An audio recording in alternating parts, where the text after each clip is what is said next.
After this lecture, I hope you will have understood how urban and spatial planning can integrate ecosystem services, an idea on how policy design can make use of ecosystem service concept and incorporate values, and an overview of useful approaches and tools. And a point that, I've been trying to make over the whole series, but would like to again reinforce that monetary values are but an input in a wider decision-making process. So very briefly, objectives of urban planning, well, obviously to provide public services and infrastructure, to enhance citizens' quality of life, and to foster economic growth. What do ecosystem services have to do with this? Well, if you look at these different topic areas, for most of them, it's pretty evident. Regarding ecosystem services and environmental issues, what can local administrations, what can urban managers actually do? Well, they can act as a role model in the sense of managing municipal resources in an ecosystem service conscious way.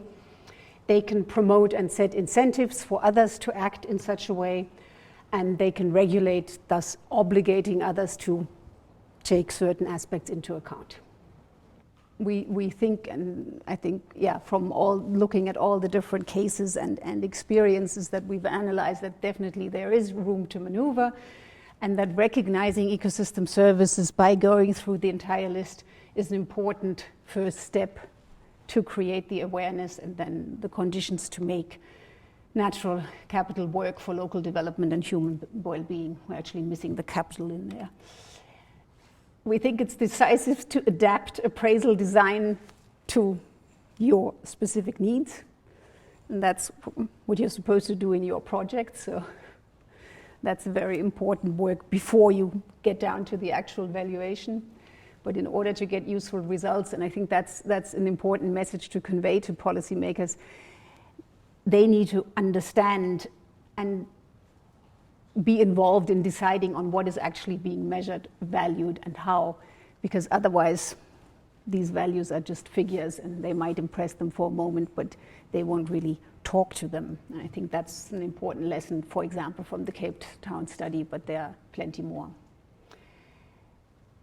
It's important to find the right place for your results in decision making. So to quote one of Pavan's favorite sentences, if economics is weaponry, then paying attention to rights, and I mean property rights in the broad sense that we've discussed last time, knowledge, so relating to local knowledge and experience, like for example in the Tanzania case, and participation of communities, but also of local administration. If you can get line managers, wonderful. Otherwise, opt for the people who directly work for them, and that will help against backfiring. We think it's decisive to build on the full range of values. There is a huge danger, and that's happening in many places, that single services are promoted, are developed at the expense of others and at the risk of degrading the entire system.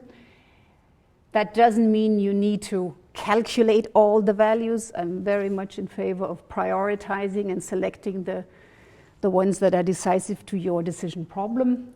But I think it's important to look at all of them and communicate the importance of all of them.